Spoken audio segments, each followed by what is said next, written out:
2 दिवसांपूर्वी न्यूज डॉट्सने एक बातमी केली होती. तेव्हा देखील याच ठिकाणावरनं मी उभं राहून बातमी केलेली होती.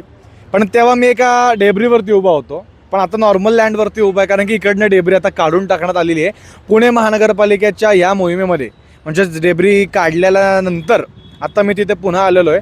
आणि आता एक नवीन माहिती तुमच्या सगळ्यांसमोर द्यायची आहे, ती म्हणजे डेब्री ज्या माणसाने टाकली होती किंवा ज्या डेव्हलपर्स थ्रू टाकली होती त्या माणसावरती देखील आता पुणे महानगरपालिकेने गुन्हा दाखल केलेला आहे.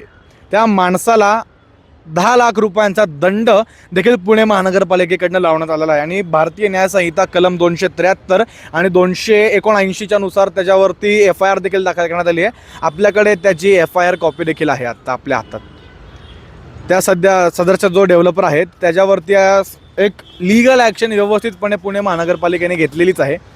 आता हा जो आकांक्षा डेव्हलपरचा बिल्डर आहे त्याच्या SRP प्रकल्पाच्या अंतर्गत त्याचं इथं बाजूला याच परिसरामध्ये काम चालू होतं. आणि आता आपल्याला मिळालेल्या माहितीनुसार पुणे महानगरपालिकेने ते काम आत्ता थांबवलेलं आहे.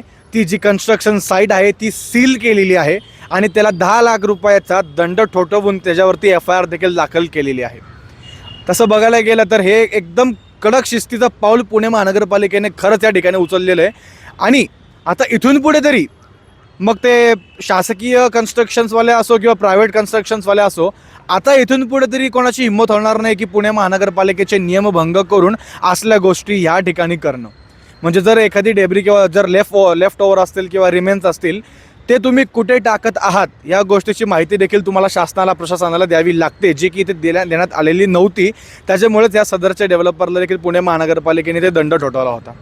पण आता आपल्याला हे बघायचं आहे. तसं बघायला गेलं तर नदीपात्र जे आहे ते आता पुणेकरांसाठी किंवा नदीपात्र हे जी गोष्ट आहे, उरला सुरला कचरा असेल तो नदीत टाका, कन्स्ट्रक्शनचा कचरा असेल तो नदीत टाका. म्हणजे नदी हे डंप यार्ड बनत चाललेलं आहे का, हा देखील मोठा प्रश्न आहे हो.